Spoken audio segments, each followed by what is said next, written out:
അപ്പോൾ പുതിയതായിട്ട് ഈ ഒരു ഫാഷൻ ഫീൽഡിലേക്ക് ബുട്ടീക്കൊക്കെ തുടങ്ങാൻ നിൽക്കുന്നവർ ഇപ്പം കൂടുതൽ പേരും സസ്റ്റെയിൻ ചെയ്ത് അങ്ങ് പോകാനായിട്ട് ഭയങ്കര ബുദ്ധിമുട്ടാവും. ഒന്നാമത് ഭയങ്കര കോമ്പറ്റീഷനാണ് ഈ ഒരു ഫീൽഡ്.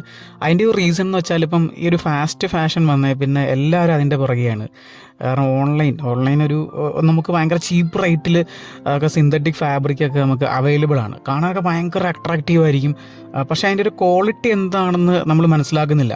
കാര്യം കുറേ കാലം നമുക്ക് യൂസ് ചെയ്യാം. സിന്തറ്റിക് ഫാബ്രിക് അങ്ങനെയാണ്, കുറേ നമുക്ക് യൂസ് ചെയ്യാൻ പറ്റും. പക്ഷേ അതിൻ്റെ ഒരു നെഗറ്റീവ് സൈഡ് ആരും ചിന്തിക്കുന്നില്ല.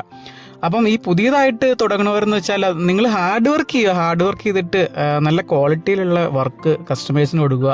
ഉറപ്പായിട്ടും കുറച്ച് ടൈം എടുത്തിട്ടാണെന്നുണ്ടെങ്കിൽ നല്ലൊരു റിസൾട്ട് ഉറപ്പായിട്ടും കിട്ടും. നമുക്ക് നല്ലൊരു ഔട്ട്പുട്ട് കിട്ടണമെന്നുണ്ടെങ്കിൽ നമ്മൾ തീർച്ചയായിട്ടും കുറച്ച് റിസർച്ച് ചെയ്ത് നല്ല നല്ല വർക്കുകൾ ചെയ്തെങ്കിൽ മാത്രമാണ് ഈ ഒരു ഫീൽഡിൽ നമുക്ക് സ്ട്രോങ് ആയിട്ട് നിന്ന് പോകാൻ സാധിക്കുകയുള്ളൂ. അപ്പം മെയിനായിട്ട് നമ്മൾ ശ്രദ്ധിക്കേണ്ട, നമ്മൾ ചെയ്യുന്ന ഒരു വർക്ക്, ഇപ്പോൾ ചെറിയൊരു വർക്കാണെന്നുണ്ടെങ്കിലും അത് നല്ല ക്വാളിറ്റിയിൽ നല്ല മെറ്റീരിയൽസ് യൂസ് ചെയ്ത് കഴിഞ്ഞാൽ ഉറപ്പായിട്ടും നല്ലൊരു ഫ്യൂച്ചർ തന്നെ നമ്മുടെ ബിസിനസ്സിനുണ്ടാവും.